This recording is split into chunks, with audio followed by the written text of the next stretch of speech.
BBC Sounds. Music, radio, podcasts. Hey, it's Laura. Just a quick word of warning. This episode of the podcast does contain language that some listeners may find offensive.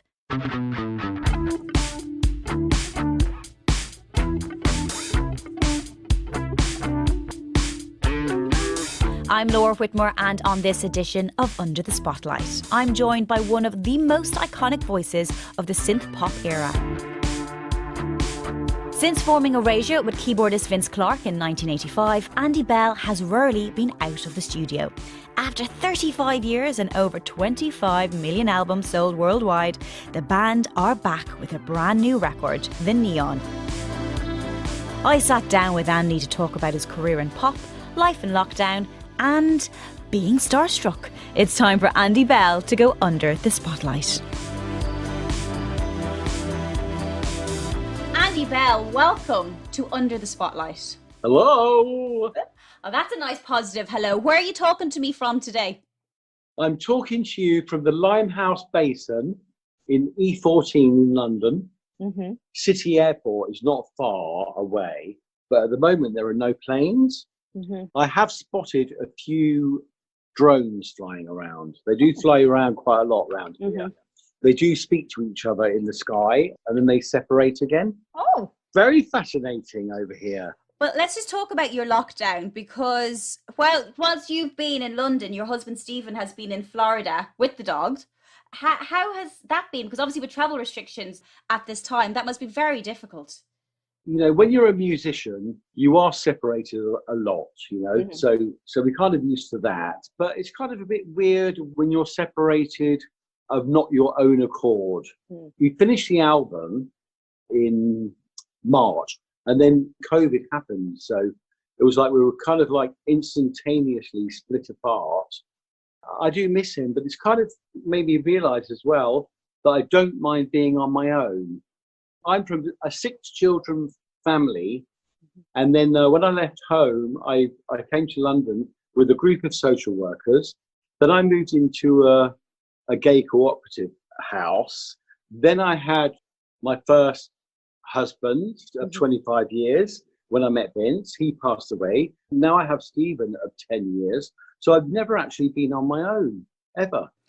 And you've mentioned there, and I think a lot of people will definitely feel they've been in a similar situation where they've kind of been forced to be present with themselves and have time, and in a good way, have time to think about things. Like I'm even at home now at the moment. I'm with my partner, but you'd be surprised how much we spend in other rooms, Andy. Yeah. But it's a good thing, because sometimes I can imagine with your life and your schedule, you're always on the go. You've always, from your childhood, been surrounded by so many people that sometimes it's good to be in one place just with your own thoughts for a bit. Yeah, it is. I mean, I suppose, as well, when I was a kid, I was quite a loner. You know, when I was like probably below 10 years old, I used to get called, like puff and all that stuff like that, like queer and whatever. And I never knew what it meant. So I thought I was like an alien. Honestly, when I was a kid, I thought I was an alien. You think all sorts of things when you're a kid, your mind is just like, goes all over the place, How did music at what stage did music kind of come into play when it came with expressing yourself and dealing with things? Was music always in your life?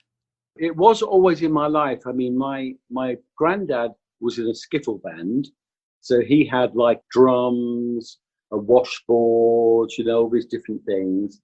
And then he was like a wedding DJ.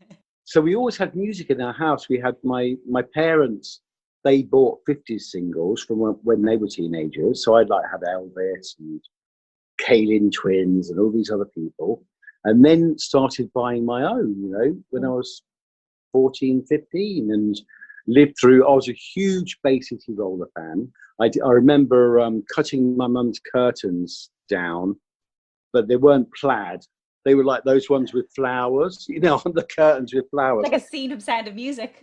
Yeah, and I put them down the side of my jeans. And of course it looked awful. It wasn't, And then I remember another time this band came by, but it was like the Scots Dragoon Guards. It wasn't them, but I love that song, Amazing Grace, played by the bagpipes.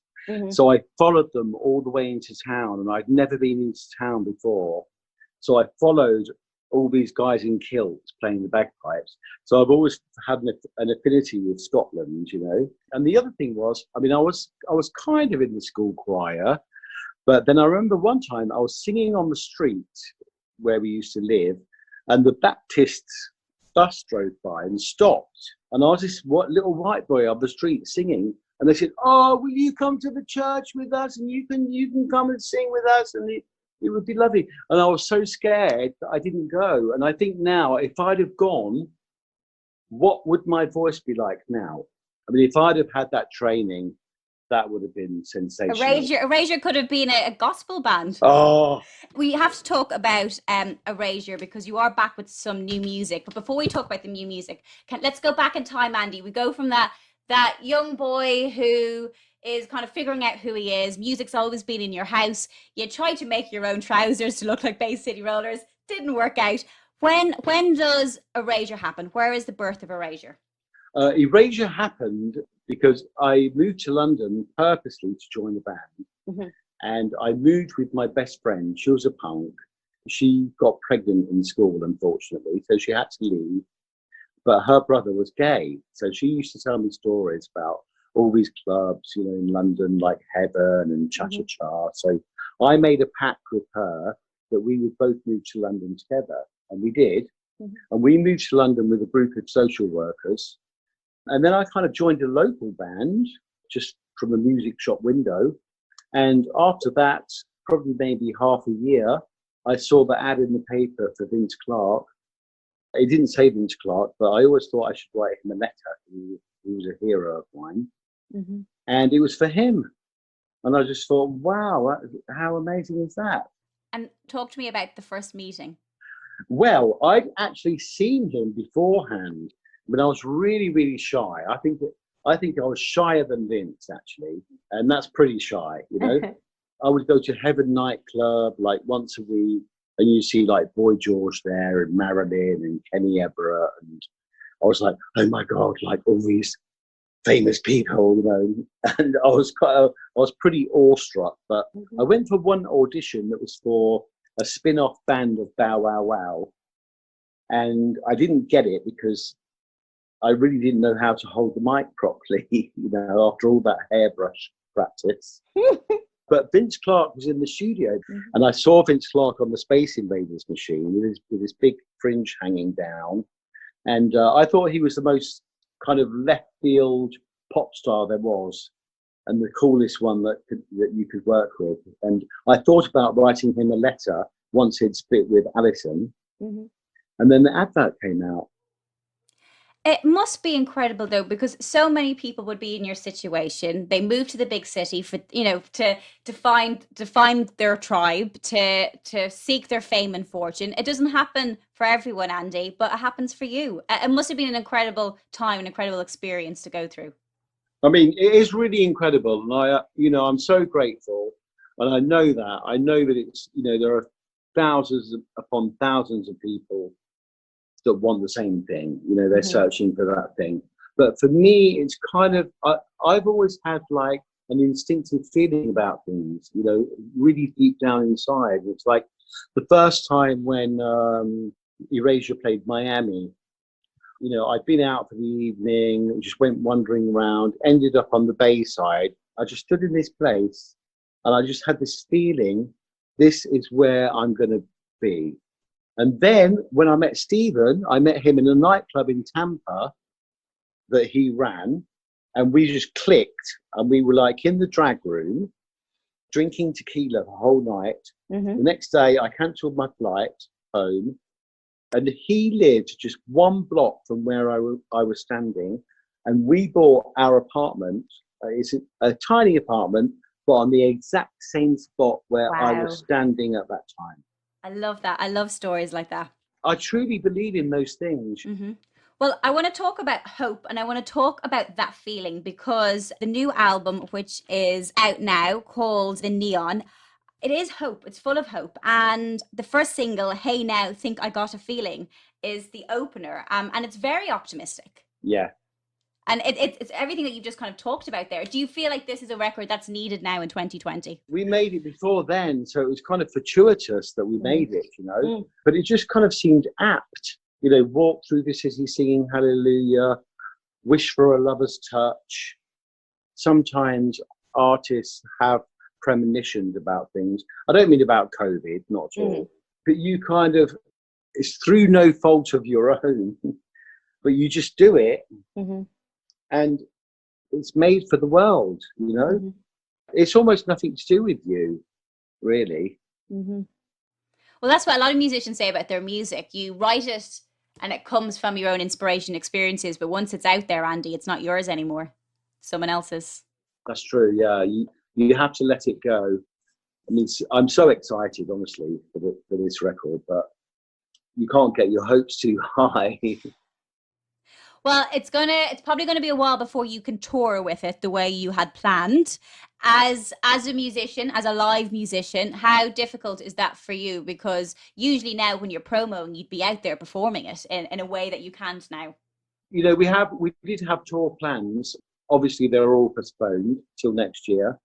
But to be honest, I've really enjoyed it. I mean, I know it's with no disrespect, I've really enjoyed it this way round because it's been so different, and it's not like you're kind of scrambling to be on a TV show, or do you know what I mean? It's kind of it's been very organic, and people have been much more sincere and kind of not so cutthroat. Talking about the Neon, you and Vince hadn't worked together since 2017, is that right? That's right, yeah. The last album was 2017, which we toured, so yeah, probably 2 years. But I guess by the time you tour the album and everything like that, did you have much of a break from each other? Do you see each other in your downtime? Pretty much. We probably didn't see each other for a year and a half, but he'll come down to Miami sometimes. Yeah. Is he in New York? He's in New York, yeah. I keep trying to persuade him to buy a little pad in Miami, but his wife's a twin, and the twin lives in New York. It's lovely to hear, because Erasure have been together 35 years? We met in 85. How do you keep that thrill? How do you keep that energy and excitement after all of these years? I think you always have it, it's kind of like any artist. If you're a writer or a poet, whatever, we all have our doldrums and we all feel sorry for ourselves and you get depression and blah, blah, blah. But in the end, when it came to this album, I just thought, what in the hell have you got to complain about, boy? Vince and I have made so much music together. I feel like we're sort of like a secret band almost. I mean, we're very well known in the UK, but we have quite a cult status around the world. We've made all kinds of music, and like some people might not have heard it. We've made a country album, a concept album, all these different things. You keep yourselves busy and challenged. I love it. Yeah. I'm Laura Whitmore here on BBC 5 Live, and my Under the Spotlight guest is one half of pop duo Erasure, singer-songwriter Andy Bell. The new album, The Neon, is out now. What are the differences, Andy, between releasing music in the 80s to 2020? Well, then we had physical copies of things, like we had actual things, actual cassettes and sleeves and material things that you could hold. For me, they were pieces of art. That's why I love having a gatefold sleeve of Debbie Harry.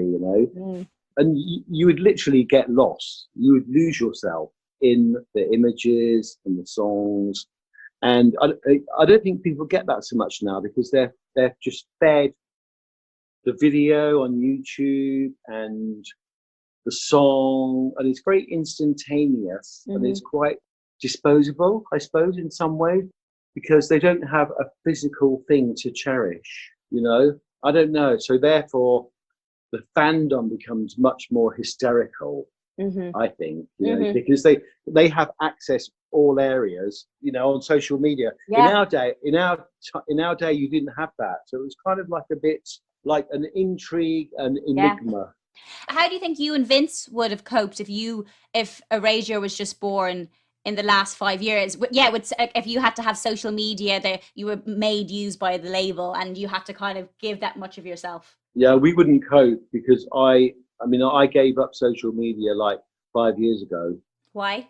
It was too much because I would go on Twitter when I was drunk, and that's a really bad mistake. Yeah. You know? There should be a breathalyzer on it. I always thought there should be a breathalyzer. Oh, It's like driving a car. You shouldn't be on Twitter if you've had a drink. So Erasure had 5 consecutive #1 albums in the 80s and 90s, which is incredible. Like sometimes, do you ever, because I guess the whole thing sometimes is like a roller coaster. Do you know when you're in it, you don't really realize? Do you ever get a chance to kind of look back and just be like the boy done good?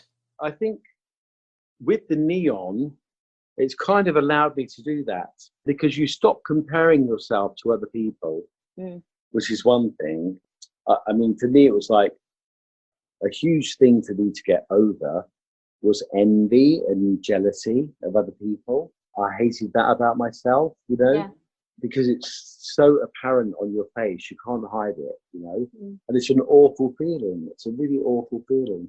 So I've tried to teach myself not to feel that way, you know, and I think in some ways you get so much more out of life by doing that, you know, by just being appreciative of everybody, you know, being appreciative of Kylie, being appreciative of Harry Styles, you know. Yeah. Anybody, and like, don't criticize. It's like when I see those people on YouTube and they put these like awful comments and like down thumbs, I'm like, what are you doing?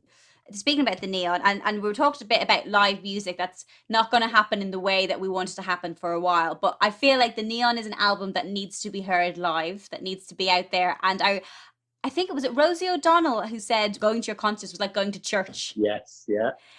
And it's a community. I always feel like going to a concert or a gig, you're like-minded people, like all there for one reason, and a celebration. Are you someone who, as well as being on stage, do you like going to gigs as well? Are you someone who goes to gigs?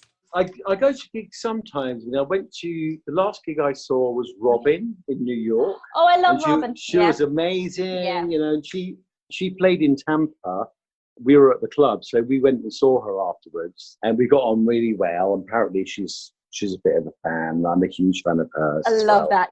Way back, some of my first gigs in Peterborough were Joe Jackson, Susie and the Banshees, Japan. My favourite group is Eurythmics. Yeah, have you worked with Annie Lennox? I haven't worked with her. We've been in her studio, and Dave gave me the secret key to his writing room. Oh wait, you have to reveal more. What is this secret room? It's just this lovely room at the top of the church. It's an old church. Plus, they have a gospel church right next door. It all comes through the walls, you see. And then I remember just seeing Annie like kind of like drifting through the studio, and I was like, oh God, that's Annie. She also happens to live in Mallorca, which is where I live as well. And she's been in the bar on New Year's Eve, and I was so out of it that my nerves couldn't handle like talking to her, you know. It's so funny as well, as someone, you know, who's in this hugely successful band, getting nervous and starstruck by someone else. Oh my goodness, I get really starstruck, even if I see a weather girl. I get starstruck. Honestly, yeah. I want to talk as well because over the past few years you performed in theatre productions. How did you enjoy that, and how does that differ from being on stage singing with Erasure and getting up in this theatre production? Like what does it kind of draw on as an artist? Well, to be honest, it's so scary. It is really, really scary. I mean, Erasure is kind of my comfort zone, you know, but theatre is like really, really scary. And I have to confess, I'm not very good at learning spoken lines.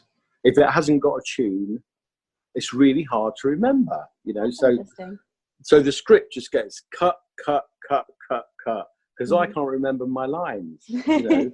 It's like a rabbit caught in the headlights, you know, when you get those frozen periods and there's nothing you can do. It's just this like absolute stage fright, and you're literally frozen on the spot. My next question is like, will you do more theatre? But you're not really.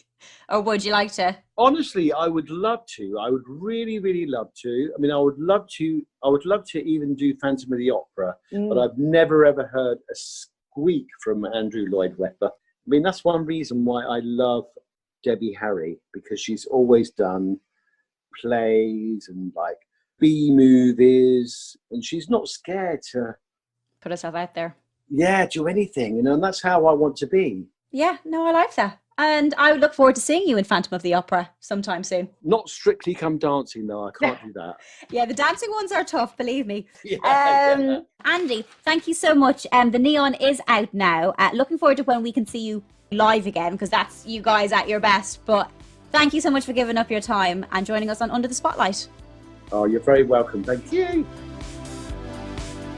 Thanks so much for listening. I've been Laura Whitmore on BBC Radio 5 Live. Now you can hear more of my Under the Spotlight interviews by subscribing to the series on BBC Sounds. BBC Sounds.